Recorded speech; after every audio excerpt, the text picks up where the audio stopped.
Good morning, Turfs Up Radio. Wayne Vos, Profits Unlimited, coming to you live from Louisville, Kentucky. Yes, indeedy.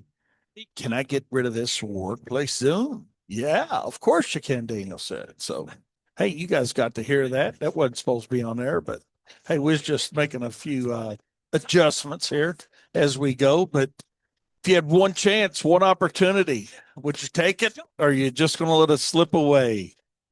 Well, I don't think too many of you guys are going to be letting anything slip away. But I'll tell you one thing, I got a great show planned for you guys today. We're going to talk bidding. Yes, indeedy, we are. And I got this YouTuber thing. You know how we got all these great YouTubers out there on telling you how to bid your jobs.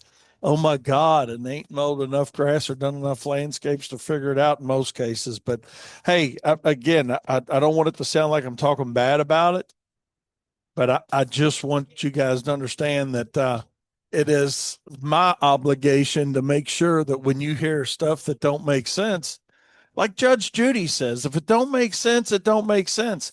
And it was really cool. Eric and Jennifer touched on it a little bit today about pricing and subcontractors. Great show. Aaron had a great show this morning. Daniel had a great show, but God, before we get to all that, man, I'm getting so far ahead of myself. I'm so excited about what I'm going to talk about today. And, you know, oh, we're just going to have a good day. We're going to have a good day with it. I'm glad you guys are with me. I wish everybody, and I hope everybody had a great weekend. Mine was absolutely probably about as good as it could get, other than going to the lake. But I've kind of given up that, the going to the lake thing this year. So I've kind of decided I need to get over it or under it, and I've decided I'm just going to get over it and not worry about it. But had a great weekend this weekend. Friday, Daniel invited us over. Daniel and Caitlin invited us over, and we got to go over there and had a good dinner and got to see their new door that finally got installed. And yes, indeed, it finally got installed. So appreciate that. And then Saturday got out and Saturday morning did a little running around and went out and went to Mars. Trying to think for you guys that aren't in our market what it's like. I don't know, like a Target maybe on steroids a little bit.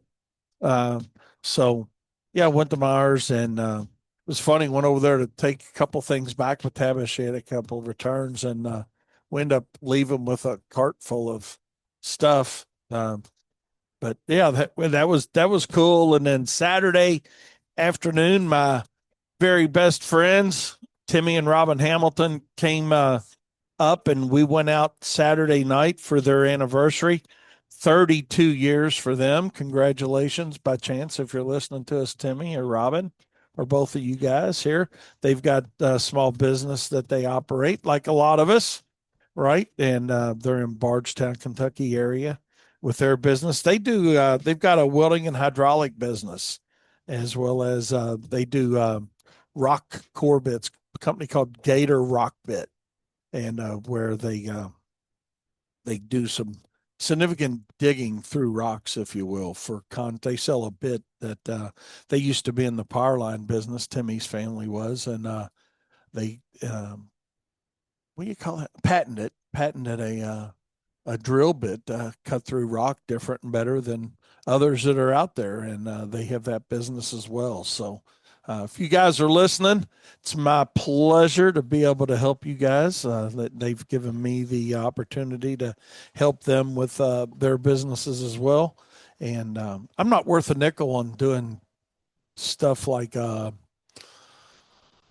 a roof on, putting a door up, replacing a window, changing oil, putting brakes on. I ain't worth a nickel on that, but God gave me a good talent with numbers, and I've been fortunate enough to help people with numbers for many years, including running my own business. And that's one thing that I wanted to talk about today um, a little bit. Nice. Nice. Doug says he's off to Grand Rapids, Michigan this morning for a snow and ice management show that they got up there this week. Yeah, that's generally a pretty good show up there, Doug. I've actually spoke there a couple times in the past. So, yeah, that's a really good show over there, and it's a nice opportunity to get away for a couple days. So enjoy, my friend, and I appreciate you listening to us on the way. But getting back to where I was at, talking about my weekend. Saturday afternoon, and Timmy and Robin came up, and Daniel and Caitlin, and the six of us went out, and Tabitha, to a place here in Louisville called Captain's Quarters. Tabitha had a friend that was going to be singing there. They've got a band, and she's the lead singer in it. And I'm here to tell you, man, they were really good. I mean, little loud, but I mean, it was a little loud because we were like really close. We were like right next door to the speaker. When I say next door, like 15 feet, maybe 10 or 15 feet. it was, yeah, it was good a ways, but my right ear was literally still ringing a little bit Sunday when I got up. But I will say it was very good, very good. The name of their band is cool. It's called Poor Decisions, and POUR Decisions. So, but anyways, hey, we're going to talk about bidding, and I just thought it'd be a great thing to talk about because I've been talking about bidding and contracts since 1990. When I started Profits Unlimited, and there's a whole lot of information that's out there, and we're going to talk about good information, bad information. And you guys know it's not my style, man, to criticize anybody. And I'm certainly not ever going to do that. But, it goes back to what you got to listen to.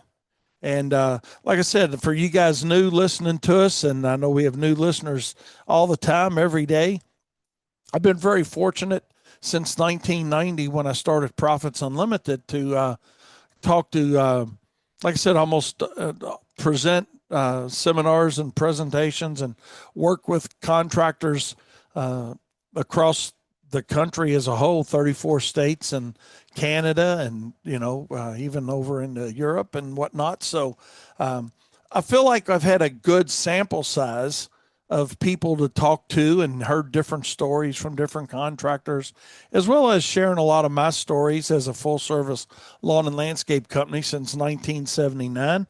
I started my business with 9 accounts and a Murray Pushmore, an electric weed eater, and a push broom thrown in the back of a 1975 Caprice that my mom and dad let me use during the summer. So that's the humble beginnings of Wayne's Lawn Service back to 1979.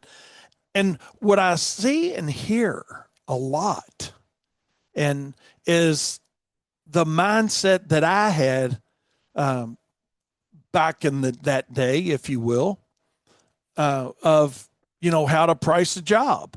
And that's what I wanted to talk about because Eric Jones and Jennifer, that I've got the utmost respect for their business. Eric's been in the business for a number of years with his family and his father, and they got great experience and they give great content, and that's what Turfs Up Radio is all about: is great content shared from different perspectives. But when you see content that's not as good as it could be, and I don't know, and Daniel's not on with me today, but is some content better than no content? I don't know. Maybe it is.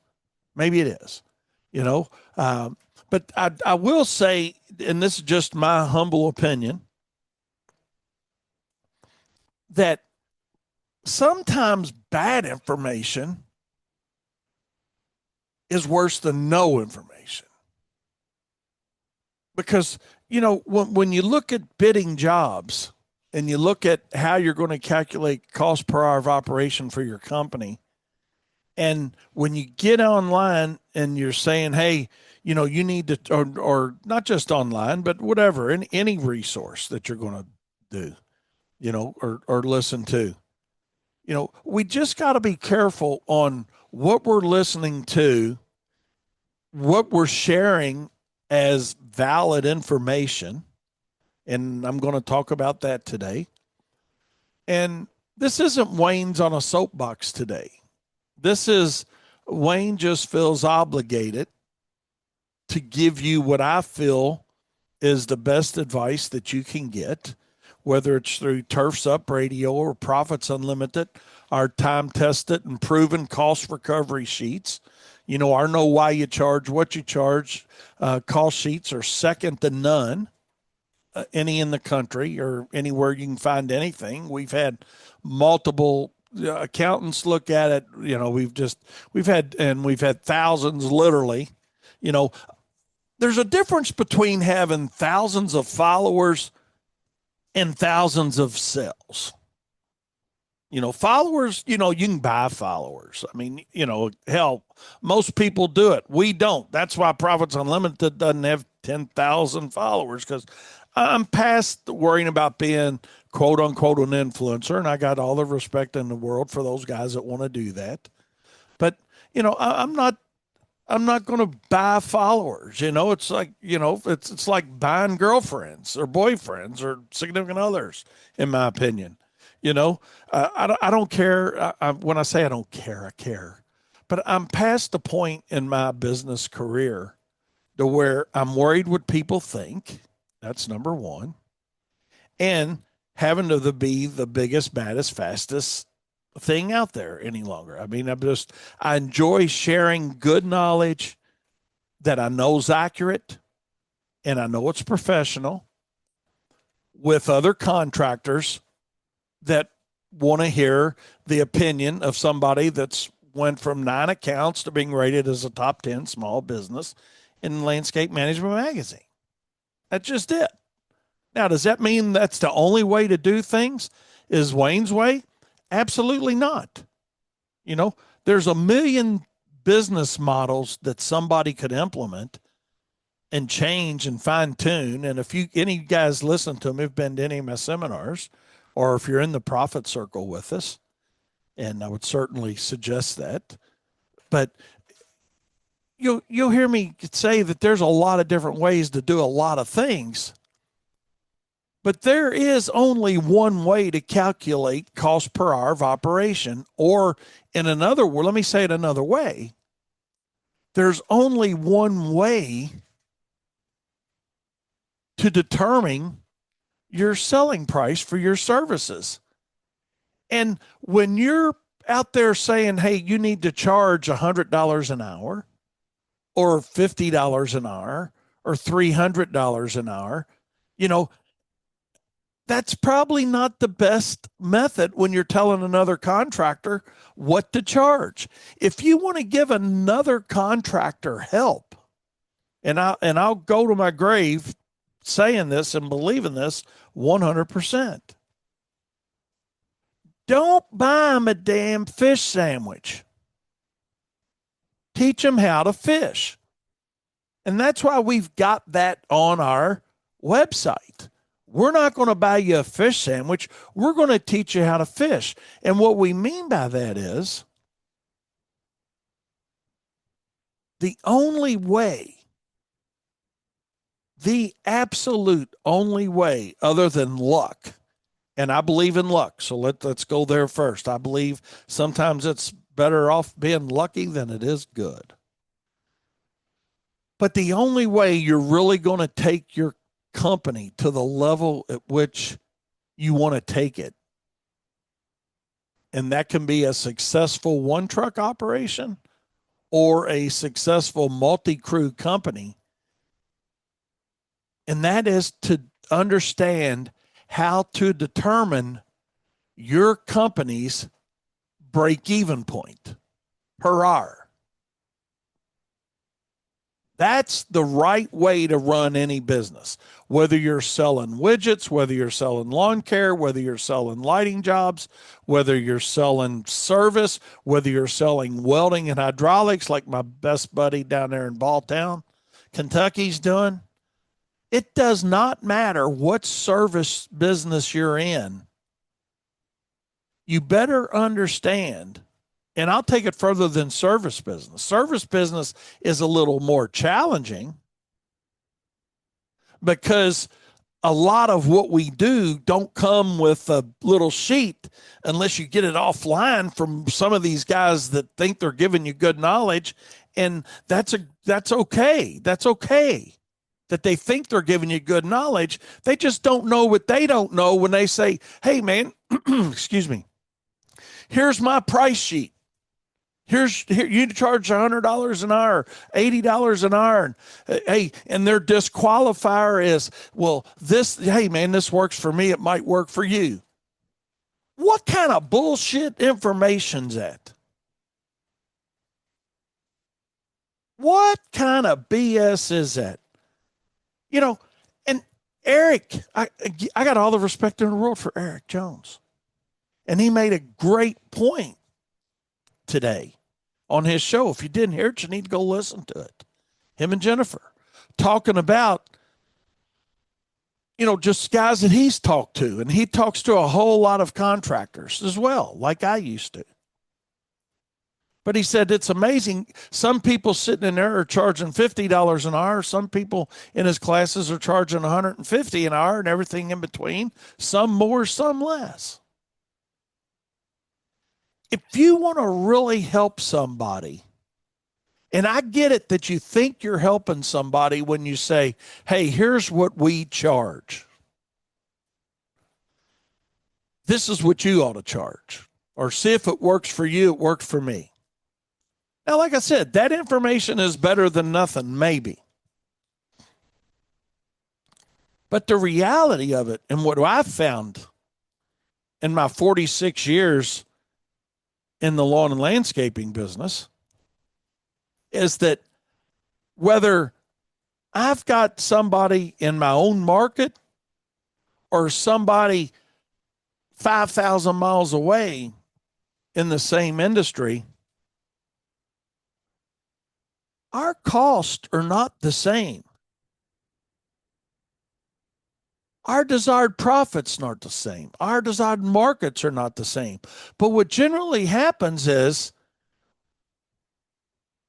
and I feel very comfortable saying this because I 100% believe this to be a reality. Because this is what I did, and this is the story that I get from a lot of contractors in my 300 plus seminars that I've done across the country and Canada, and the thousands of people that have literally bought our product.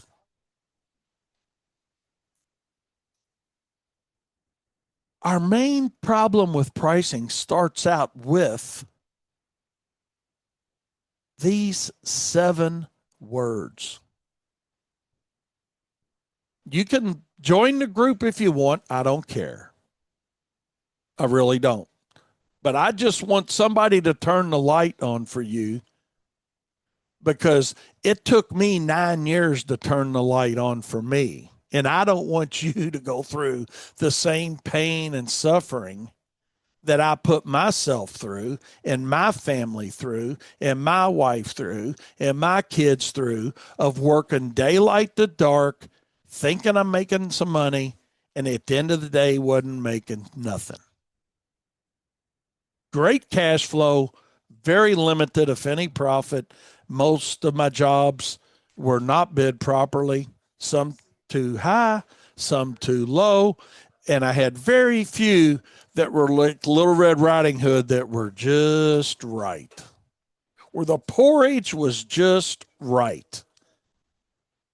But what screwed it up were the 7 little words that Wayne had in his mind that said, I am small. I can do it cheaper. What's that, 7 or 8? I'm small. That's 8. I'm small. I can do it cheaper. That is something I want you guys to really think long and hard about. Because if you really understood cost, here we go. This is fact. If you truly understood cost, you would understand. Let's just take doesn't matter what it is, a lawnmower. Let's look at a lawnmower for a second. because most of us have had a lawnmower. If you haven't had a lawnmower, let's look at a spray tank or a Z spray, whatever. Just take a piece of equipment that you use on a daily basis. Guy says, I'm small, I can do it cheaper. I don't have the overhead that Wayne's got with that building and all those trucks and all those subs and all that overhead. I can do it cheaper than he can. Well, maybe you can. But let's just turn the light on for a second in the other room so you can at least see the shine and maybe think it begins to make sense.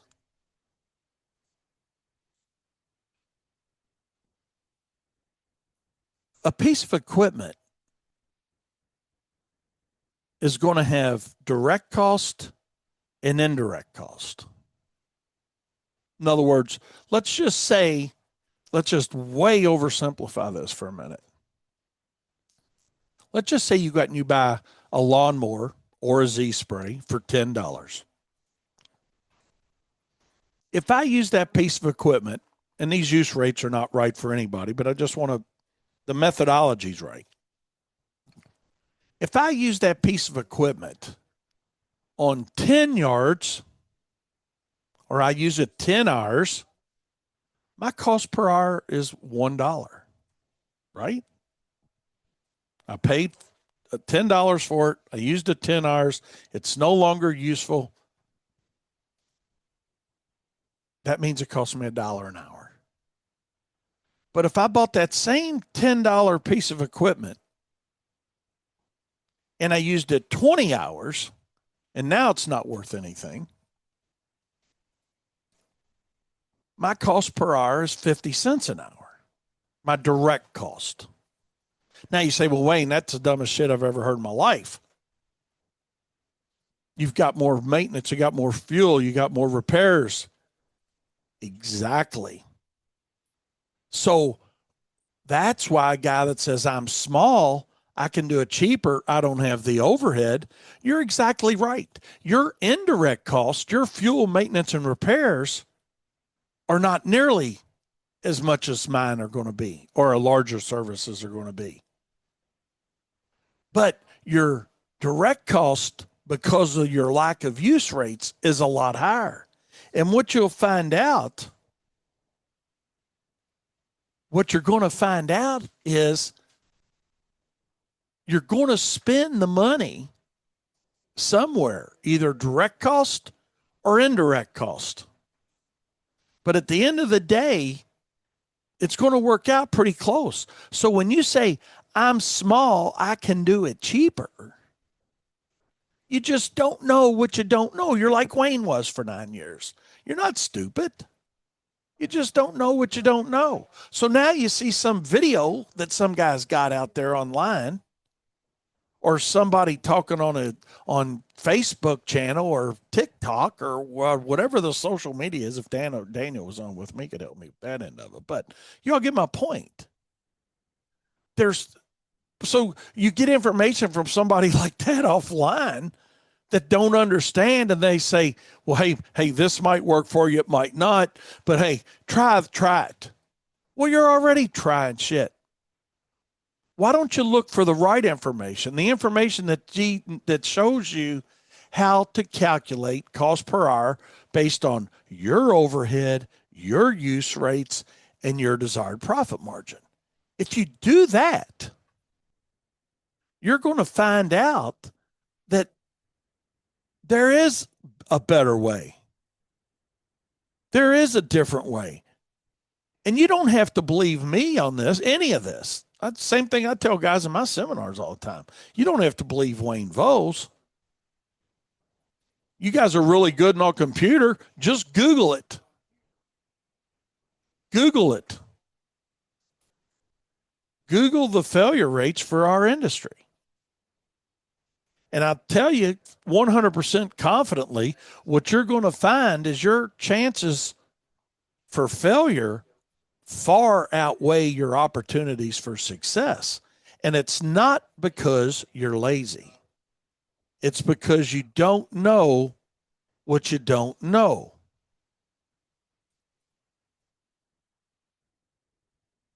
Another methodology we use to price jobs is, and I was making $20 an hour when I was in the factory. I'm making $60 an hour or $70 an hour, mowing lawns now, or $100 an hour. I'm killing it.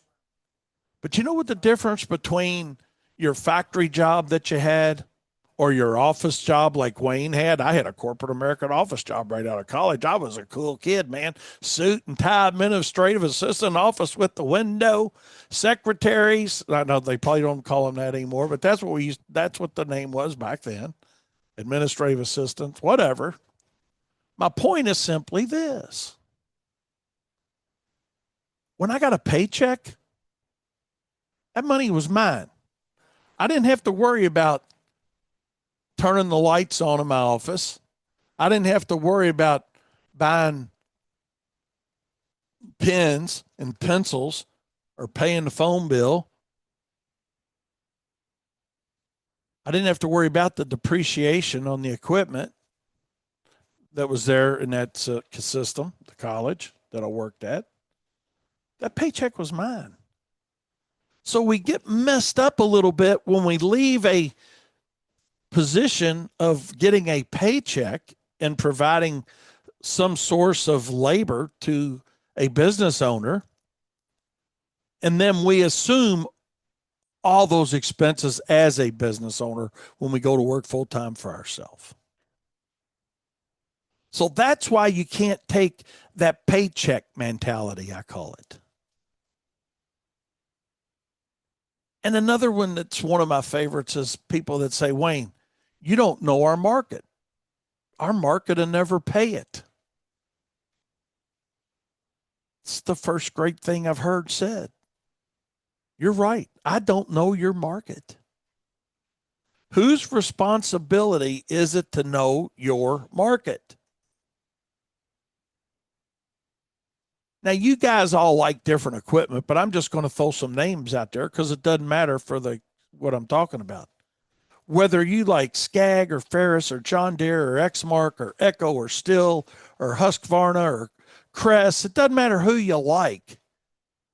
How many of you guys can believe that they know what it costs to manufacture that equipment and build that equipment? But yet they sell it in different markets all over the world, right? And generally, it's not all the same price in Podunk Funk as it is in Joe Schmo Kokomo, Indiana, and anywhere in between. So when you say, Wayne, you don't know our market will never pay it, guess what you got to do? You got to know your market. More importantly than knowing your market, you need to know who your customers are or who you want them to be, and define who that niche is going to be for you and your company. And then we fall back to the excuse, and I love this one. This one made me feel really good when I gave this excuse to myself on why I was doing a great cash flow, but no profit. I was like, well, the competition's charging that. It must be right. Because what I did, I looked at Billy and Larry and Susie and Johnny and Caroline and all these other people in my market and said, well, they're charging 50 and 40 and 60 and 80 and 34 and 29. And I'll just get in the middle of all that and be competitive. Again, you don't have to believe Wayne. Wayne made that mistake. But you cannot count on your competition to set your pricing. Now, further down the line of this business we're talking about, yes, knowing who your competition is important. But like I said, more importantly, the first thing we got to understand is, who are we? What are we charging? Why are we charging what we charge?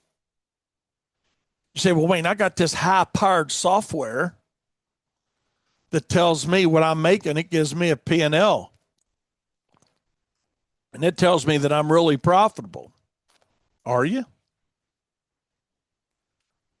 Because a lot of software that's out there, and I'm not downgrading any of it. Hell, we use one of the industry leaders here.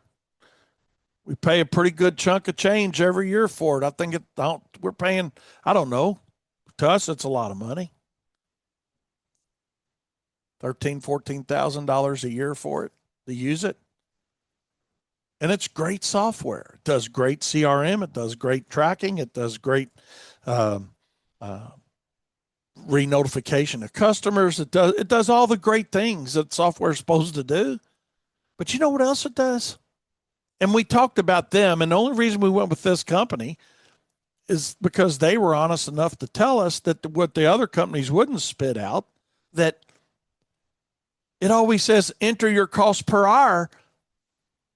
And then they can determine if you're profitable based on, from a math standpoint, based on, hey, you entered $120 an hour, but based on your cost, you made money or you didn't make money. But they didn't show you how to calculate that 120, that input of what you're using. I would just like to see one of these software companies do that. Integrate, that's the right word, right, Dana? Integrate. Yeah, integrate the cost recovery process into the software rather than just telling you to enter what you're charging per hour. So even though you pay a lot of money for some software, and a lot of guys say, well, hey, man, I'm only paying $30 a month. Maybe the best thing you can do is pay $30, $40 a month for the software you're using, because you're still not getting the answer that you really need, because none of it's showing you how to calculate costs and saying, hey, what are you charging? I hope this makes sense, because I got in that same trap. So now not only was I not charging based on what my costs were, what my overhead, my direct and indirect cost, my additional overhead, my desired profit, I was charging based on what the competition in my market was charging and based on what I thought the client was willing to pay. I had all these unreal reasons of why I was charging what I was charging.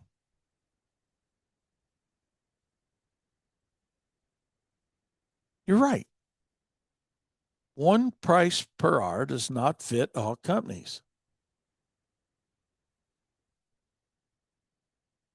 I like running my business understanding why I'm charging what I'm charging. If I get some, I get some. If I don't, I don't. Because then what it boils down to is some will, some won't, so what? You move on. And whether how good you think you are, or man, my close ratio is 96.7%. Well, maybe your pricing is 96.7% under market value. Do you know why you charge what you charge? And what I can tell you from talking to contractors all over the country and Canada is most people really do not have, and when I say most, it's most by a long shot, less than 10% of contractors really have a methodology in play of why they charge what they charge to mow a lawn, spray a lawn, do a landscape install, holiday lighting, landscape lighting, fill in the blank, snow and ice management. But the nice thing about it is you owe it to yourself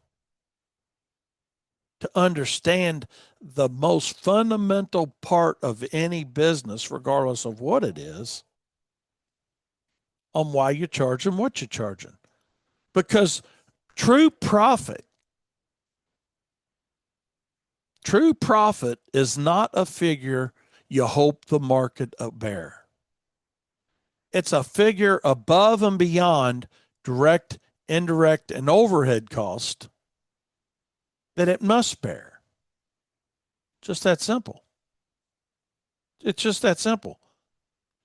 So, regardless of what some people want you to believe, or maybe regardless of what you believe, because you simply just, you're like Wayne was, you don't know what you don't know, profit is not a dirty word. But a lot of times we think we're doing better than what we're doing because some jobs are carrying the company while other jobs are tugging and stealing from the profits of another job. Now, let me say this as well. I still miss jobs today. I still miss jobs. I'll be the first one to raise my hand, go to the head of the class and say, you know what? I still miss jobs. But what I don't miss jobs on is basing it on our cost per hour of operation. I may miss the number of labor hours to complete the job, or I may miss the amount of material to do a job. But what we're not going to miss, and what I want you to get really good at is not missing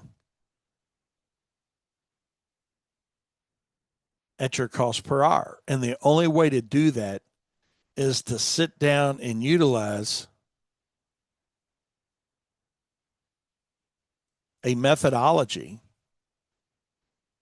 that calculates direct, indirect, additional overhead, and desired markup that you want, or desired profit.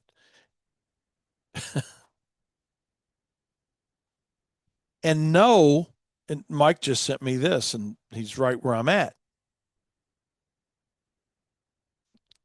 Know that you are an expense to your company as well.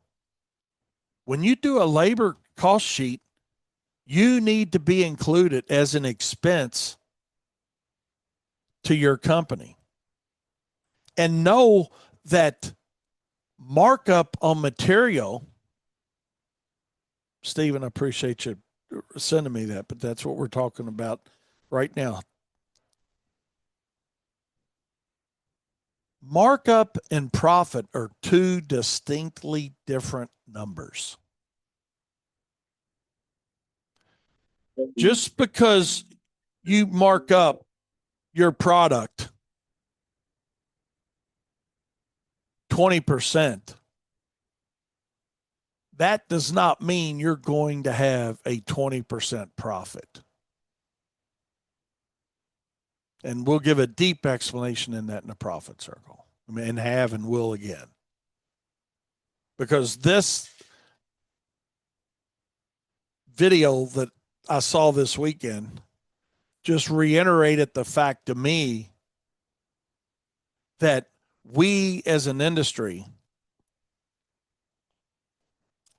are no better off, or not much better off. Let's use those words. We're not much better off than we were 46 years ago when I got in this industry, because we are in an easy industry to get into. We are a very easy industry to get into. We work hard. We just don't understand cost. Just that simple. We don't understand that we need to calculate the cost for what's that Z spray cost me per hour based on the number of applications a year I'm making, and based on the number of applications I intend on making. In other words, having goals. That's why that's so important. A lot of people sit back and talk about, oh, you ought to have goals. They use all the acronyms of SMART goals and dumb goals and stupid goals and whatever the name is you want to fill in, use it. I don't care what you use. but know why you're really setting a goal. And you're really setting a goal so you can understand what the cost needs to be for each and every piece of equipment that you're putting out on the job. And if you're utilizing a subcontractor network like we do,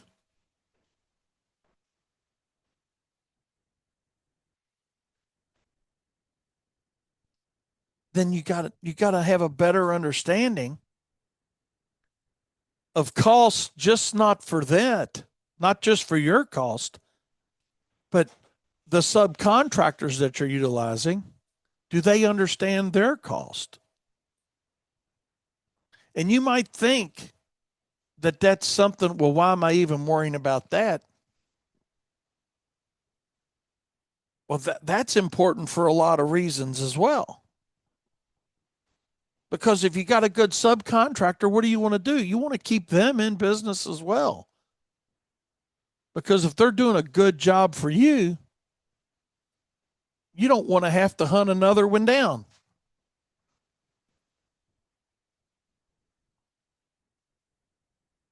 But it's all up to you. Now, the mindset is you'll lose all your customers. Because I remember Wayne Voles thinking that exact thing. I'm going to lose all my customers. When we finally sat down and figured out the problem was not needing more work, we needed to understand why we were charging what we were charging. We got a whole lot better at everything we did. Everything improved once we got that methodology in play. And you know what? We lost some customers, but we kept a whole lot of them.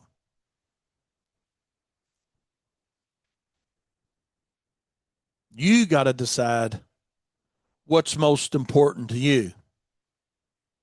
Do you want to risk losing some of them?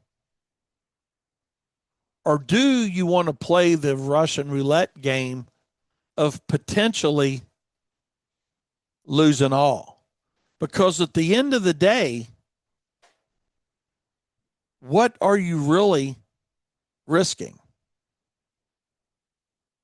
At the end of the day, what are you really risking by not knowing? In my opinion, you're risking the most important thing, and that's your whole business. Are you willing to risk the whole business?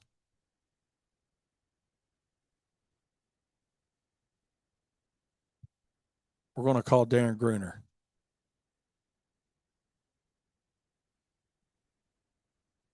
See what he's got to think about this. Going once, going twice. All right. All right. I was reaching back out to you, Darren. I guess you're back on the phone with somebody, but that's all right. But we really got to look at that. So, how do we determine cost? Let's look at that for a second. Let's look at cost for a second. We talked about the lawnmower or any type of equipment, right? Having direct cost or indirect cost. And the small company says, I'm small, I can do it cheaper. That's not necessarily true. Here's, you guys can't see this, but I'm holding this up for a video that we're doing. There's a cost sheet. One of the cost sheets that's in our Know Why You Charge What You Charge thing. And what you see within that cost sheet is all of ours is specific to your company. I'm not saying you got to buy ours. There's a lot of different things out there, but just make sure whatever you buy and whatever you want to implement, number one, do not ever do it to yourself or your family. Do not ever use somebody else's cost sheet. Never, ever, ever. And I will get on and talk to anybody in this country that wants to say that's the right thing to do. Hop on my show anytime you want. Don't ever offer a cost sheet to anybody, because everybody's costs are different. Everybody's overhead is different. Everybody's desired profit margin is different. Everybody's market is different. Everybody's market within their own markets are different. So you're not helping anybody. And this is just one mistake of many that I see out there on social media. You're not helping anybody by disseminating a cost sheet that you say, well, this works for me. It might not work for you, but it might.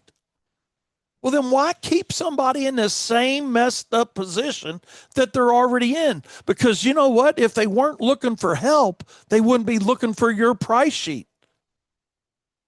So why do you want to say, hey, take and use this if you want to use it? Or, hey, charge $120 an hour because that's the industry standard. Well, you know what also the industry standard is? Almost 50% of our industry is accepting less than a 10% margin on mowing. Google that. Look that up. There's a whole lot of state of the industry reports out there. That's not exact spot on, but that's pretty daggone close. So why are those statistics the way they are? Because we're looking for help in the wrong place. Everybody on Turf's Up Radio, and I can say this with confidence, is looking for help in the right place. I'm looking for your all's help. You look for my help. I've said for years that I've been on Turf's Up, you guys help me as much as I help you. But we got to look for help in the right place. We got to look for help in the right place. But when you look at a cost sheet, the guy that says,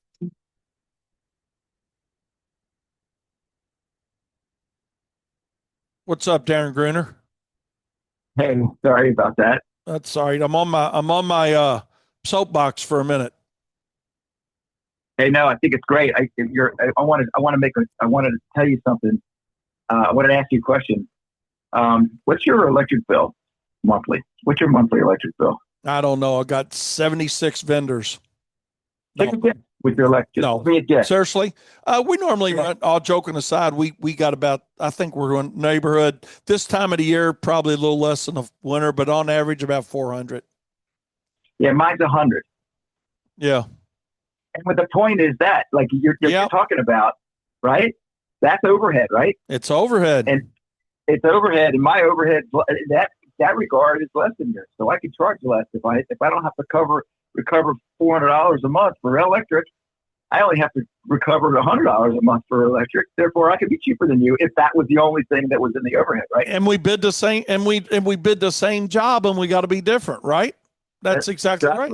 You know, and I know I like to take Tabitha out to eat a lot, you know, or not a lot, but on the weekends, right?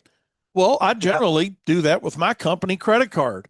So if you guys like doing that, hey, you don't I bet you're not thinking about that when you're saying, hey, that's what I'm going to charge to mow a lawn or spray a lawn. But it should be, because anything that to Darren's point, anything that your company pays for, pens, paper, pencils, marketing dollars, advertising dollars, cell phones, taking your spouse out to eat, taking your subcontractors out to eat, taking your subcontractors out on a limo ride, you know, whatever the hell it is. It's all expense. I'm just, Darren, here, my point is I'm tired of these keyboard heroes that I see out there on social media throwing numbers around that are not good for our industry. They're perpetuating the problem. Yeah, they come around. People come around and start to realize. The thing is, most of them don't have time to come around. That ain't Wayne saying that. That ain't you saying that. Statistically, all you got to do is look at it. That's right. The ones that make it come around, you know, but unfortunately, the largest percentage of them don't. And it's not because they're stupid. It's not because they're lazy. They work their butt off. They just don't understand the business side of their business, starting with the most important fundamental foundation, and that is what's it cost me to do the job? And these guys that are out there using material cost times two or material cost times three or whatever time multiplier they're using, like I tell guys in seminars, or coaching, there's nothing wrong with using a multiplier if you understand why you're using that multiplier. If that multiplier is based on your overhead and your use rates and your desired profit. But when you're using a multiplier because Joe Schmo, who's got 200,000 followers and he's an influencer and he's standing out at the expo, and he's got everybody wanting his goddamn autograph or her autograph, and I'm proud of him. But, I think really what it goes back to is show me what you've done. Show me what you've done. Let's do it. Let's do an exercise, right? It's funny because everybody should have this. Like I do, I know you have sheets and stuff like for overhead, right? You have that you give during your profit circle. Right. So I have a sheet similar to that I've created myself just to kind of get, even in my own personal life. And we can start there, really. You can start there with your own personal expenses and stuff like that. Get an idea of what really, a lot of people don't realize what they spend each month. Yeah. If somebody doesn't have a budget, if somebody doesn't have a profit and loss sheet, you're nowhere close to knowing what you need to charge. Because your budget's going to be based on projections on expenses, right? I mean, or it should be. Now, I don't know. One of these guys that don't understand it maybe would have a different opinion of that. But, and I touched on it earlier. I don't know if you heard that, but I said, it's not just what you're, let's take a Z spray for an example. Okay. Or a lawnmower. It doesn't matter what it is, or a ditch witch. Fill in the blank on what you're using. Doesn't matter equipment wise. But the reality of it is you've got a certain amount of hours of use on a piece of equipment, but what's your goals for this year? In other words, do I want to increase sales by 8% or 10%, or it doesn't matter what the percent is. But right. if I have sales projection goals, then my use rates on my equipment are going to have to be calculated based on those goals. That's why your goals got to be realistic. We're not talking about goals today, but that's why goals are so important. Because I might be, let's take a new guy for an example. Hey, I'm on 40 yards, but he wants to go to 60 yards next year. Well, maybe the answer is 50 that he's going to calculate cost on. I mean, that's on an individual basis. You got to sit down with somebody to figure out what that number is going to be. But the reality of it is, if I want to go to 60 lawns that I'm going to be maintaining next year, or 6,000 or anything in between lawns, the reality of it is I got to project my cost based on that, and not where I'm at, but where do I want to be by the time that next pricing cycle rolls around. Otherwise, I'm not collecting enough money to support that infrastructure that piece of equipment's costing me. Yeah, that's a good idea, by the way, too. Like, you could think if you want to buy, like, say you want to potentially grow your business, down next year down the line, start net today by increasing, your percent. You're adding your percentage on top of that for next year, so you have that money. You don't have to go back and say, "Oh, well, I'll be able to afford it this year." Just yeah, if I increase my number now, let me buy the. I used to do that. Let me buy equipment. Okay, I can afford it because I'll sell more. Sell more first, and then buy the equipment, right? And then buy it. That's right. It's like people say, "Well, hey, my equipment's paid for." Well, that's a great thing. You don't have a payment on it, but guess what you're going to have to do? You're going to have to replace it.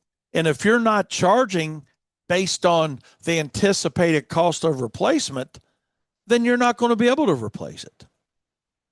In other words, if you buy you get a great deal on a Z spread, man, guy going out of business, which is a reality. You could a lot of times pick up Z sprays for $10, $12, $13,000 in great condition because the poor guy's going out of business. Or same thing with a lawnmower, you know. But I can't do my cost sheet on that value because I'm probably not going to replace it for that value. Right. And that's something that people don't think about. They just don't think about. Again, it's not because they're stupid. They just don't know what they don't know. And I think it's our job, meaning Wayne Voles, Darren Gruner, Eric, Daniel, Aaron, anybody on Turfs Up Radio, it's our job to turn a true light on for somebody. Don't tell them what they want to hear. Tell them what the hell they need to hear. And if they do it, they do it. If they don't, they don't. But you know what? I can feel better at night knowing that I really gave somebody a good answer to something or an answer that I thought was right anyway, and not something I don't know how you feel about it, and you don't even have to say it if you don't want to. It's fine. But I asked this question earlier. I don't really know if you and I had it easier, Darren, because we didn't have access to all this social media shit. You know what I mean? Yeah. Having to figure it out on our own, or these now where guys can go to YouTube and TikTok and all these other social medias and get just as bad information as they got on their own. I don't know what's worse. I really don't. I think I would rather learn it my own way than to think, well, damn, this guy says, hey, use his pricing sheet. I'm just using that for an example because I saw one of those recently, and there's a lot of them out there. I did that. You didn't know how to charge. Yeah. We didn't have resources like this, so we used to ask other people, what do you charge for this? And we thought they were right because, well, they've been in business 5-6 years. They must be right. We didn't know what right was. We didn't know what right was. And what it all boiled down to, yeah, who knew what right was? We knew what we knew something wasn't working for us, but we didn't have. What do you think? What were we really asking? You know, what were we really? How do I charge for this? Or were we saying, you know, what did you charge so I could be cheaper? No, I think we were asking both, quite honestly. Yeah. I think because I, honest to God, had the mindset initially on in my business, even when I went from part-time to doing it full-time. But that's when I really found out I was jacked up, is when I tried living on it 100%. You know, when I decided to go into the landscaping business and lawn care business full-time. But the 8 words that kept me restricted was, I'm small, I can do it cheaper. My overhead was a lot less than other companies that were bigger than mine. Still is. Can be lower than companies that are bigger than mine. But what a bigger company has, and what I talked about a little bit earlier, was use rates on the equipment. Those larger companies are using that equipment more, so their direct cost is lower.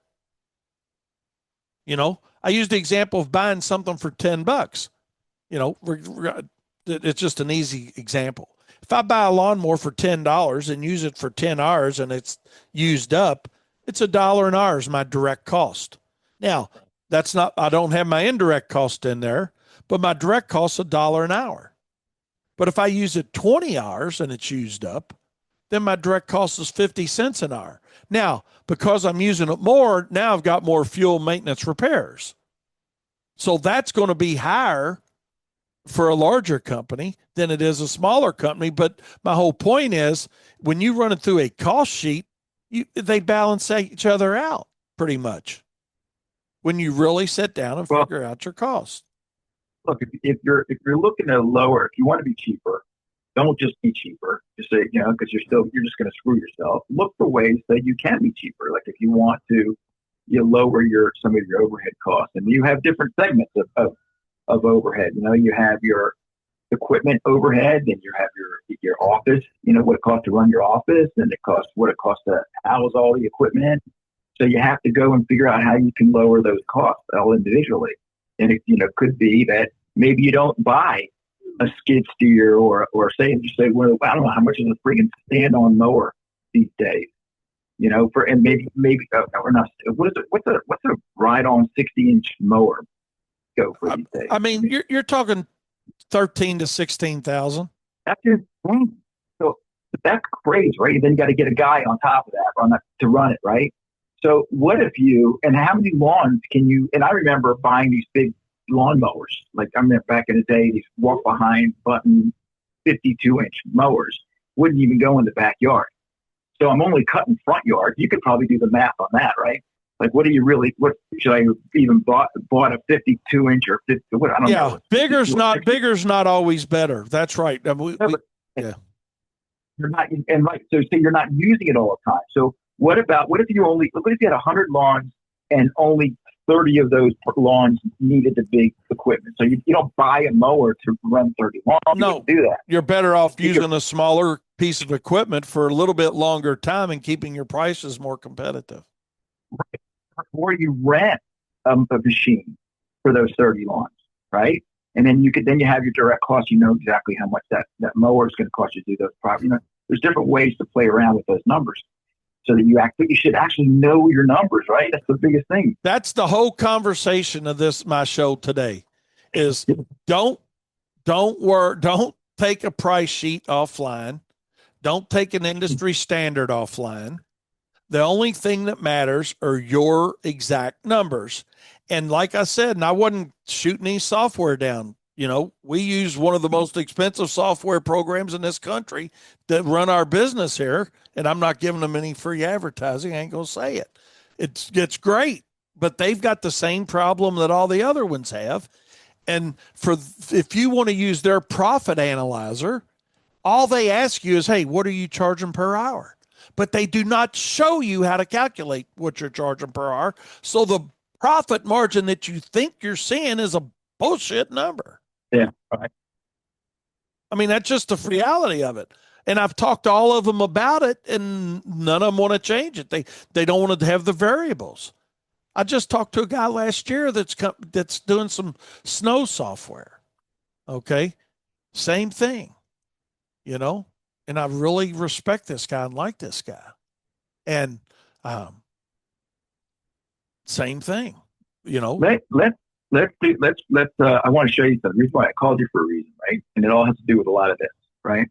First, do you have your computer with you or in front of you? Well, I got Daniels, so if it's anything that I'm using Daniels. Can you log? What do you want to know, really? That'd be an easier question. I'm going to tell you this. I'm going to tell your listeners to do this.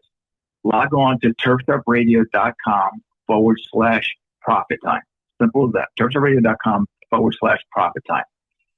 Wayne's got his own page on Turf Stop Radio, and he kind of gives you a little bit more about Wayne. If you're just listening for the first time, Wayne's got a great background, and it's all listed there so you understand who you're talking to. And then at the bottom, I got a little promo for the Profit Circle. It's a good opportunity for you guys to click that join today and join the Profit Circle today and have access to all the things that Wayne's talking about in a private Profit Circle. What do you do it once a month or once a week? Our Profit Circle is on. It's ongoing all month. I mean, we have Daniel's constantly putting up blogs. We do live videos, several of those. I mean, we do a webinar every month.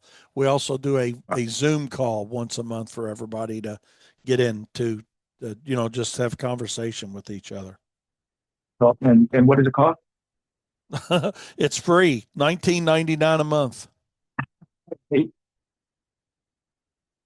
Incredible. And you have access to all of those things, right? Yeah. You have access to all your overhead sheets and all the stuff. So, right? Is that what you do? We've got different products that are not included in that, but we do have special discounts on all of our products for our Profit Circle members. They get an automatic 15% off of any of our products for bidding, contracts, marketing, selling, snow and ice, etc. So, in other words, you don't have to ask the expert. It's there. It's there for you, and put your own numbers in and stuff like that. I love that. You're not guessing at any of it. No, I think that's great. So going back to your question, we didn't have any of that. No, absolutely not. The closest thing that I remember that we had before all this technology, or maybe at the beginning of all the technology, the closest thing that we had was Clip. Remember? Oh yeah. Clip. Uh-huh. Yep. That was it. And I don't remember. I'm like, God, that was too difficult for me to figure out. We couldn't either. We bought it, and I swear it sat in our shelf because we couldn't figure it out. Yeah. That was the beginning. That was it. There's some. I think someone owns that still. Isn't that owned by somebody that is out there that's around right now? We end up utilizing a product up in God called PFS First Choice. It was actually a DOS based program for some of these guys ain't even old enough to remember that. But it was a DOS based computer language program. But it allowed us to oh God, can't think customize it. It allowed us to customize it. But now, so I think it might be. Look, I think it's so easy now to get onto a program, to any of them, even like these entry level programs like a crew control. Right? There's so many cool programs that are out there. If you don't get in on it, you're not really serious about being in business. That's all. That's the only thing I can think of. You're just not really serious. I remember I didn't care because I wasn't really serious. I wanted to drink beer, party. I didn't care. Yeah. Right. That's right. And there's, like I said, you bring up like crew control or whatnot. There's a lot of stuff out there. That's what I tell people. You don't have to use ours, but when you compare, and ours is not software. I want to make that perfectly clear. You're not going to get rid of crew control or single ops or fill in the blank on whatever you like. With ours are strictly cost recovery sheets. That's it. If you're still using, we use ops, QuickBooks, and our cost recovery sheets because we like our cost recovery sheets because they're 100% inclusive of all expenses. It's the only one we found that had it, but so that's why we technically we use two different. We pay for QuickBooks and we pay for single ops, so and single ops ain't cheap, but we use it, but we use our cost sheets. So, well, what do you mean it's not cheap? Who's paying for it? Our customers are paying for it. There you go. That's who's paying for it, Yeah. So that's why there's enough benefits to it that it's worth that monthly fee we pay to them for all the other stuff it does because we got our own sheets that we do the cost calculation. So when it says, hey, what do you charge per hour? We know that when we enter 119.35, we know that 119.35 is accurate and it can calculate a decent P&L on a job for us because we know that price is right. But if I've got information from somebody online that said, hey, I'm using this price sheet or I'm using $100 an hour or $80 an hour or whatever, then when I enter it, that's only going to give me information out based on what I put in as my cost per hour. In other words, the math behind that software, it doesn't know if that number is right or wrong, right? I mean, that's the reality of it. When you enter what your cost per hour are. Yeah. It's assuming the number that you put in there is correct. Now, if you're building budgets with it and it's pulling numbers out of your budgets, then now you've got something that is a successful product. But I don't know. We'll see. I think Single Ops just bought somebody. Who'd they just buy there? Was it LMN? Oh, they're all buying each other out. Yeah, I think I'm not 100% sure with that, but I think Single Ops just bought LMN. I wouldn't swear to that. Or when I say just last fall or something. Service Titan owns Aspire and Crew Control, right? And it's Single Ops bought LMN. I think that's what it is. Yeah. Yep. So Single Ops is coming around, but I mean, we've done our fair share of offering help and giving them. They've made a lot of changes, not just because it's us. I ain't patting myself on the back. This is more of a conversation between you and I, and all of our listeners are listening now, but they've taken quite a few of our recommendations and improved that software. Of course, that's how they get better. That's how they get better. I will say listen, pretty well. Of course they do. Yeah, that's not stupid. You know, You know, yeah, that's right. I they're mean, not. that's where they give feedback as their customers. Yeah, we can get paid for free and give I know that's what I told them. But them. It costs so much freaking money. Costs so much money to have those to build their software. You know, it's right, incredible. It's so expensive to build a software. So really, that's all it is. It's just technology that's kind of grouped together to make it easy for you to just navigate through it. Just information. You know, that's all that kind of stuff is. And it's good because you need it. You need it. I'm working on putting a new. I got a new promo for you on your page. well, good I'm deal, excited. man. I'm excited for you on your page. I want people to start going to your page as you do your promos, Yeah. as you do your stuff for Profit Circle. That's all I've been working. I've been up since 4 o'clock this morning. Well, I appreciate that, man. I mean, we're just all here on Turfs Up for the same reason, and that is literally, it sounds like it's just bullshit, but it is the truth. We want to help elevate and educate the industry. That is just it. We want Why do you you think? guys not to have to go through what we did. Why do they think we're doing this for hell of it? Listen, we're not interested in any pats on the back for this. We do it because we feel like we need to get back. I think that a lot of guys that are in the business now and they start to become successful, and they're going to do the same thing. Yeah, they're going to want to give back somehow. And I just want to see more survivors of the industry. Because even the guys that don't survive and get out for whatever reason, there's a million reasons. Most of it's not because they're lazy, it's the business methodologies, the business models, the business systems. Hell, Steve Cohen was talking about it the other day with you about systems, or a while back. That's all it is. That's the separator between the companies that make it and the companies that don't. Other than that, we all got trucks, trailers, lawnmowers, string trimmers, spray tanks, snow plows, aerators. We all buying the same equipment. The difference is the business system's in place. And stop guessing. For God's sakes, you owe it to yourself and your family first to stop guessing. Yeah, I think you should be serious in this. Oh, absolutely. I want to tell you something. Well, first of all, I want to say something. I'll talk about things and maybe I want to talk about things that scare you, right? Yeah, like as like money. When you want to spend money, what scares you? Like I'm paying. We're paying Totaliscape Design down in Florida. We're paying $4,000 a month to Luke Frukin to give us to get us work. Do our SEO and all that stuff. And that's not it's really inexpensive. I mean, there's other guys out there that are charging way more than that. But that's kind of scary if you think about it. But it's only scary if you think I'm not going to. It's not going to bring me any business. He brings us so much business that $4,000, and that, by the way, that $4,000 is included in our overhead, right? He brings us so much freaking business. It's like I want to give him more money because he does such a great job.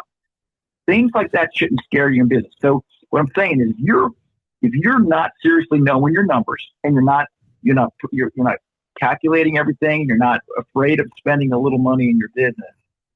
If you're afraid and you're not serious about your business, bottom line, you have to be serious about your business. You have to understand, that you have to understand how your business runs. Yeah. And you can't do it without understanding that side of it. Like you said, Darren, but you've got to have a program that is inclusive of capturing all your expenses. And that's why we put our know why you charge what you charge sheets together, is because people like their software generally. They like, whatever it is, that they're using, crew control or single ops or LMN or, whatever. They like that. But we wanted to give them something that would give them 100% cost recovery. Then when they do their inputs to all these things, they know that everything's been captured. And, for what we charge for it, it's almost like giving it away. It really is. But well, it is. I mean, we charge $100. Well, for our cost recovery packet, our know why you charge what you charge, we charge $199 for it. You bid one residential spray job right, Yeah. and you've paid for cost recovery methodology. And here's the nice thing about it. I send single ops, so I don't even send it. I'll do an auto charge on my account once a month for using their software. Ours, you buy the methodology. There's not a monthly fee. Hell, we'd have been smarter by attaching a reoccurring revenue stream to that back in 1990. You know, quite honestly, I mean, we're talking business. Let's talk business. But no, somebody buys our cost recovery methodology. The only thing that changes from year to year to year is the numbers that you're putting in it. Hey, lawnmowers used to be $5,000. Now they're 14,000. Trucks used to be 28. Now they're 63. So if you really want to have a good handle on what your hourly cost should be for any service that you offer, check out our know why you charge what you charge methodology. For $200, you're never going to undersell your services again. You might miss material on the job, you might miss labor hours on the job, but you're not going to miss cost per hour on the job. And we do have a discount code built in too for Turfs Up Radio. Any of you guys listen to us on Turfs Up Radio, it's really simple. It's Turfs Up Radio, all lowercase. 10% off anything you ever get forever from Profits Unlimited.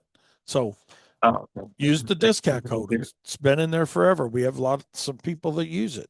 We'll do that with our paraphernalia, Turfs Up Radio hats and shirts and stuff like that. I got these really cool packets of stickers. They come in like baseball cards. You remember baseball cards? Yeah. So I got these packets with our logos, and so you can get all the logo stickers in one packet, and we'll be giving them away too as soon as they come. I ordered them. It should be here on the 23rd, so I'm going to get them to give them away. But we're going to have our store set up for all paraphernalia, and all the proceeds are going to go back into the business, go back into Turfs Up Radio to help Turfs Up Radio grow. So it's not about profit here. It should be this profit on this show, but for Turfs Up Radio itself, it's not about profit. We want to give back to the community. So by buying Turfs Up Radio gear, you'd be actually giving back to the community. Another way to give back, and then we're going to offer some discount codes. Especially if you are in the profit circle, you're going to get an extra percentage off. It's going to be cool. Cool. How's that? Try to keep everything together. I think it's awesome, man.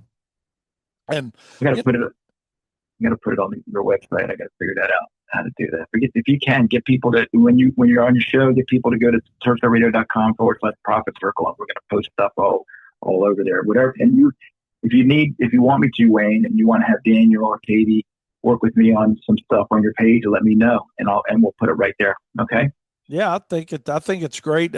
I think Turfs Up Radio is certainly over the last several years going in an absolute perfect direction to help the industry, and it's a great resource. It's a great resource for contractors. I get emails from our station all the time, and last week your shows had over 1,000 people listening to it during the day. Our shows over 1,000, awesome. The best numbers we've had ever. So it's finally, we're starting to be, the things that people are catching on. In other words, so if you're listening and you haven't caught on yet, it's the time to do it. This is the time to start catching on and get involved. And that's a good way to get involved. Buy some Turfs Up Radio gear. It's cheap. I don't know what Eric's working on the prices of the hats and stuff like that, but we'll let you know as soon as that store's up. But get involved somehow. It'd be great. That will be. That will be. Well, hey man, I appreciate you hopping on with me. We're over. I guess we're on your time now. Yeah, that's right. Yeah, that's great. I love it. We're rolling on your show, but I was on a little bit of a soapbox today because I love it. I just see so much information. You got to too, Darren. I mean, you talk to a lot of people. You just see so much misinformation out there that I just wish we could get better as influencers. Why does it piss you off? Seriously, why does it piss you off so much? Is it because It's because It's you're because not helping somebody. It's the same. You're not helping somebody when you're telling them, "Hey, use this price matrix, or use $100 an hour, or your minimum should be $50 a lawn." You know, you're not helping somebody with that. You're still not telling them why. You know, and maybe because I'm such an analytical thinker, I like to know why. My brother Corky, who's dead now, he was more of, Wayne, these guys don't care why, they just want to be told what to use. You know, I and he meant that in a positive way. I can agree to some people not caring why, just say, just give me a number. But I don't think you're doing anybody a favor by just giving. way influencers, way influencers. I think it'd be a big problem. Yeah, Yeah. that's where, and I got all, if I got all the respect in the world for these guys that are influencers. I really do. It's great that they're making what they're making. I know they make a ton of money. Some of them doing what they do. You know, but I would just, I would just soon have less followers and just do. I don't know. Like I said, I'm a little bit older, Darren. Like we're not past the game. The game is not past us. But I would just, We're getting there. I would, We're getting there. and there's going to be good people coming along, and there are good people now, other than Wayne Voles and Darren Gruner. You know, and there's great people in the industry now that want to help people. But one, I think Steve Cohen was talking about something he's got coming out that's going to help the industry. You know, that's just Yeah, that's yeah. really cool. So I mean, there's people out there that want to help, but I think there's also people out there that they want to help, but they're just, in my opinion, this is just my opinion, you're not helping somebody in the right way. And to me, you're not helping anybody if until they implement their own methodology for cost recovery. Nothing else matters until the foundation is right. And I think all of us could agree to that. You can go out there and you can bust it out and do a hell of a lot of cash flow, but not make any money as far as that goes. So it looks good, it feels good, but at the end of the day, what do you got? What do you got to sell? And I think you brought it up. Didn't you talk about that the other day? I mean, that should be the ultimate goal for anybody, whether you're a one truck operation or True Greens of the world, or anybody in between. At the end of the day, it's about who wants to buy it, because that's the value. That's the value in your time and effort. Other than that, you've done nothing more than create a job for yourself. And I'll tell you something else really makes me sick. And I've heard this for 40 years, and I just, it is what it is too. People that say, well, I don't, it really doesn't bother me because my spouse is the breadwinner. Well, so what are you saying? You got no pride? You got, it's no big deal. Well, I'm just waiting for her, or she's just waiting for me, or, that just runs through me like a hot knife. I ain't going to lie. Like a hot knife through butter, man. It's like, okay, so you got no pride. You're not trying to build something worth a shit. If you want a job, come work for me, man. I'll give you a job. Yeah. That's funny. We'll take care of you. We'll treat you nicely. You won't have anything to worry about when you go home at night. You put, God, I hate that. That goes through me. And you hear so many people say that. Well, I'm small and that's ever what all I want to be. Well, that's fine. But be good. But be small, be good, be profitable. I moved to, I hope this doesn't sound bad, but I moved to New Jersey. I kept it. I still have ownership in the business in Florida, but I'm obviously not there. What am I doing? I can't do anything. I have my appointments. I do my stuff online, and I certainly I make still part owner, so I get paid to do that. But I'm looking for stuff to do, and I'm thinking I could start a business down here, but who cares? I mean, what do I really need to do? And instead of thinking that way, right? Like my wife has a job, right? So think of that way. I think, I talk to, I have a lot of buddies up here. And they're like, Darren, did you want to come work with me? I'm like, sure. I mean, I just can't I'm not going to make a 5 day a week commitment, but yeah, and let me, and because I can bring my expertise and help you in your business, I'd be happy to do that. Yeah. Why don't these people, if you're not serious about having your own business, because I don't want to be serious about starting a business down here. So I'm not going to do it or up here. I'll go work for somebody else. Go work for somebody else. And if you're that good, you can bring some value to somebody else's company. Yeah. You're going to bring value to somebody. And I mean, and you look at it from what have you, twice now you've built something that people wanted to buy, right? Yeah. Yep. You weren't I would only buy. I would only be, if I started a business, the goal of that business would be so that I would be able to sell it down the line. That would be starting from day one. That's how I run my business. Yeah. Well, what's and a lot of people don't want to think of it this way, but what's your exit? What's your exit plan? That's where a lot of guys don't think about it. Well, my exit plan is, well, when my spouse retires or my significant other retires, then we're done, Okay, well, great. Then don't run around and act like you got anything, Yeah. Shit. Why not have your exit plan? Hey, if you know that he or she or they, whatever, is going to exit in 3 years, 5 years, 10 years, why don't you set a 10-year plan up or a 5-year plan up that says, hey, I'm going to build this to this point, and then when we go, I'm going to sell this, and they're going to do that, and we're going to go. Have fun doing that. Too. Why is that not a solid plan? I talk to my clients all the time. Like now sitting here, I talk to them and I say to them, you're about to do something. My company is about to do something to your house. It's going to be improving your investment, right?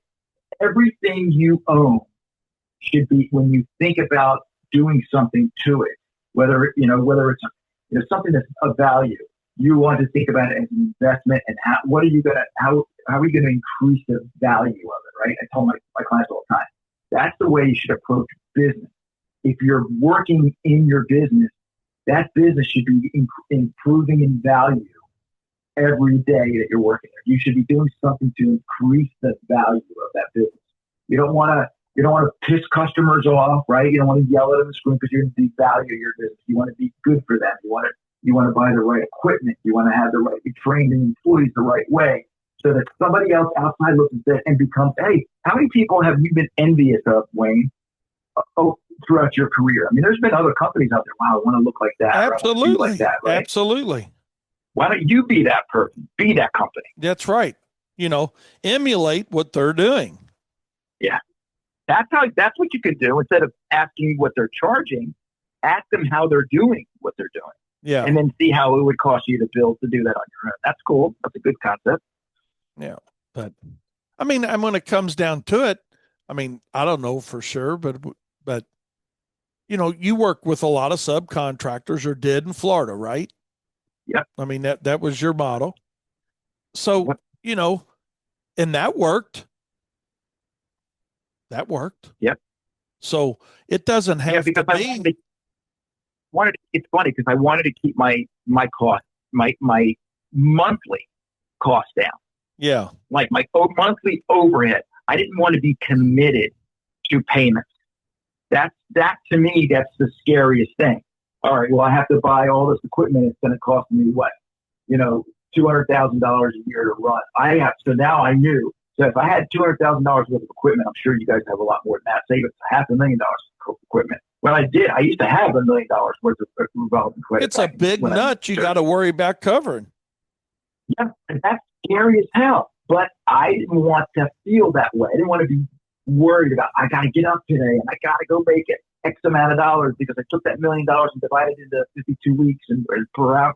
I didn't want to do that. So that's why I did that. For me, it took the stress off me. It probably cost me more because I had to rent the equipment, right? Or maybe it didn't because I didn't have to maintain it, whatever. Yeah. That's just the way I did it. Nope. It's a good business model. You did both. You did businesses both ways.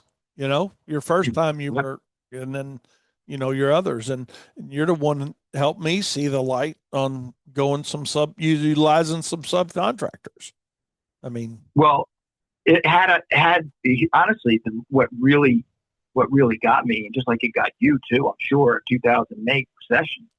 We got stuck with equipment that we were not using, and we had to pay for it. yeah, That was scary. that's right. Yeah, the overhead continued on. So you Yeah, got very exactly. creative as businesses on what you were going to do, and different. You become more diversified. I know we did. Yeah. Of course, you're smart. You're a business guy. You don't go out of business. The people that went out of business just didn't have the right aptitude for business. Period. Yeah, You know, they didn't you're get right. That's exactly right. a businessman. You're gonna adjust. You're gonna pivot. Pivoting is a big part of our culture. Pivoting. We have to. We're pivoting all the time, right? You're pivoting every day in the Every landscape day. industry. Oh yeah, I mean, and one of the biggest controlling or uncontrolling is the weather. I mean, think of how many adjustments you make in a schedule because of weather. Yeah. I mean, everything else is perfect, let's say, but you know, you take a year like this year where you got rain every other day. You know, it's a new ball game for everybody. So Yeah. It is. it's just That's good. got to have systems in place. Well, I'm gonna hop off here, man. Uh, you gonna hop back on? I am going to keep my show going. I got till noon. I want to keep. So we got a great lineup, by the way. Always right. Yeah. Great lineup with we have starting at 7 o'clock. We got Landscaper Roots. The Then we world got famous Aaron Walls. Aaron Walls. That's right. That's right. He's great. He's got some good stuff. He talks about. But you know what I like about his show? He's in tune with the guys that are just really starting out. Yeah. And he's asking them to come along with him and let's experience shit together, and then we'll grow together. And he does. I love that. I love that. And then Eric's back and with Jennifer, and he's on friggin' fire. He brought back traffic on the turf.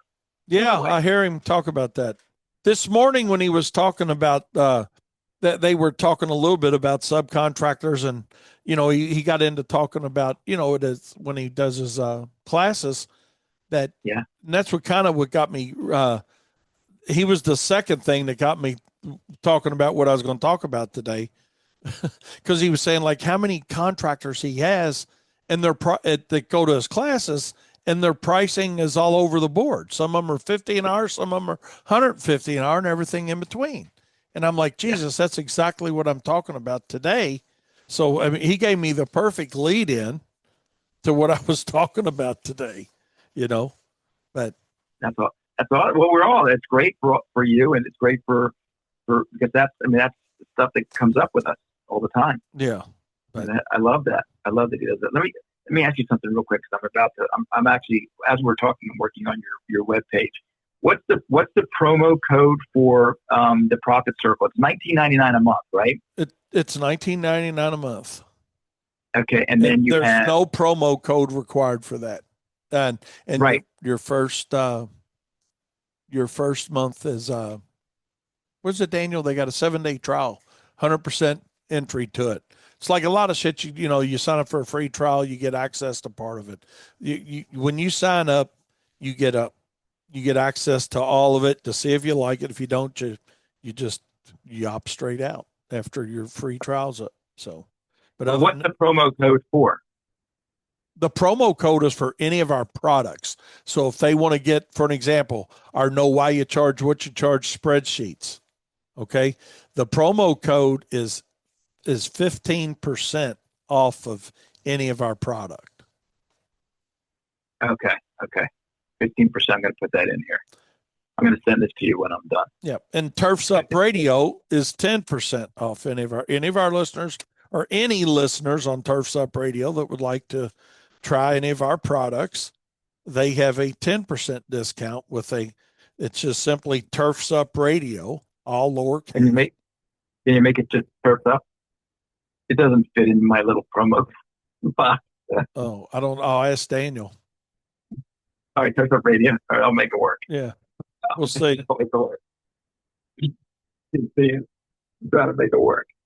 I hear you. Oh, that's so cool. I love it, guy. I love you doing that. And listen, I know why you're charging, and it's really admirable. I know that it's that because I know you would do it for free, and you feel like you need a charge because so people can see value, and that's how we are. We're wired that way. If you don't charge, you don't. Yeah. Yeah, I was offering free commercials to anybody with that's part of Project Evergreen, and not one person called us. Yeah. Oh, it must not be worth anything.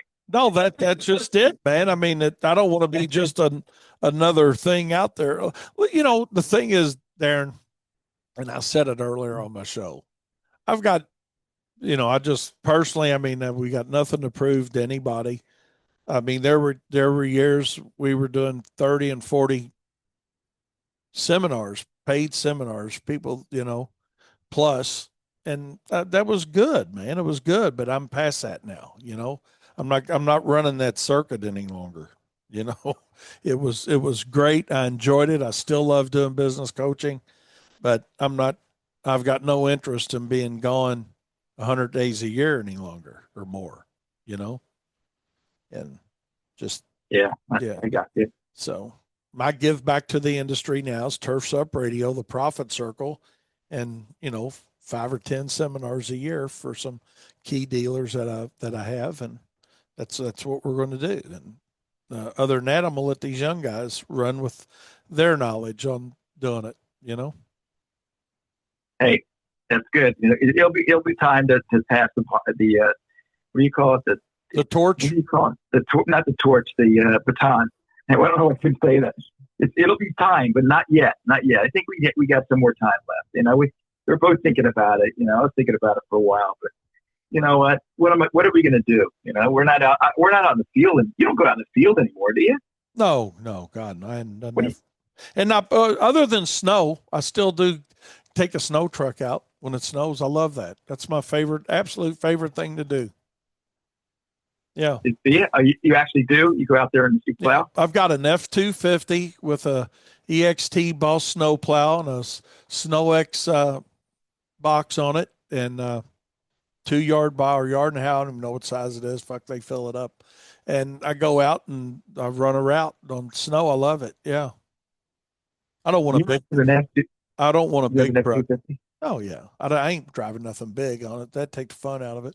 So yeah. What year is your F-250? Uh, God, I don't know. God, what year is that truck? Guys want to buy my damn truck.